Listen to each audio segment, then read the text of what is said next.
guess I had to go to that place to get to this one. Now, some of you might still be in that place. Just trying to get out. Just follow me. For my outside reading book, I chose to read The Scorch Trials. The Scorch Trials is a sequel to James Dashner's first novel, The Maze Runner. The Scorch Trials picks up shortly after the group of teenage boys escaped the maze, which they had been put into by a group called Wicked. After escaping the maze, they were put into a dormitory where they thought they were safe and all the tests were over, but they were wrong.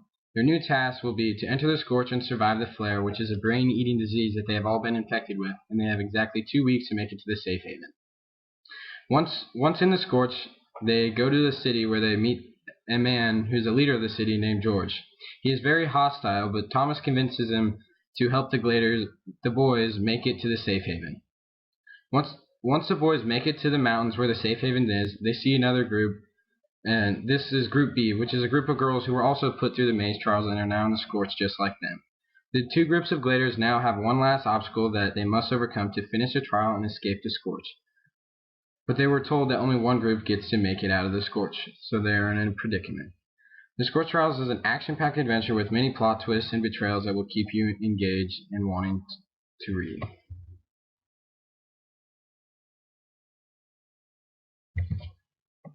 My favorite quote comes from my favorite scene, and it is, Minho exchanged a glance with Thomas, half smiling. Looked like both groups had come up with their own vocabulary.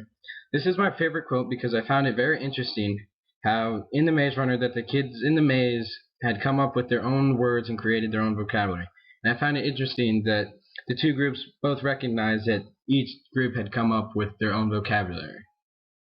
And this is my favorite scene because at this point they had made it to the safe haven, but the monsters appeared that were going to kill the gladers. The two groups knew that only one group was going to make it out, but they decided to come together and work together to defeat the monsters instead of letting one group die and one group making it out of the maze. They decided to both take on the monsters so both groups could survive and make it out of the maze. My favorite character is Thomas. Thomas is the protagonist of this novel and is the brains of the group, and he has a gift which allows him to talk telepathically with this girl named Teresa and eventually this new kid he meets, Iris. Thomas was the one responsible for helping the boys escape the maze in the first book and now is going to help the boys escape the Scorch. He never fails to find himself in tight situations, but he always seems to come out on top. I would recommend this book to anyone who enjoys dystopian science fiction novels because if you like adventure, action, and teamwork, then The Scorch Trials would be a great read. Thank you for listening.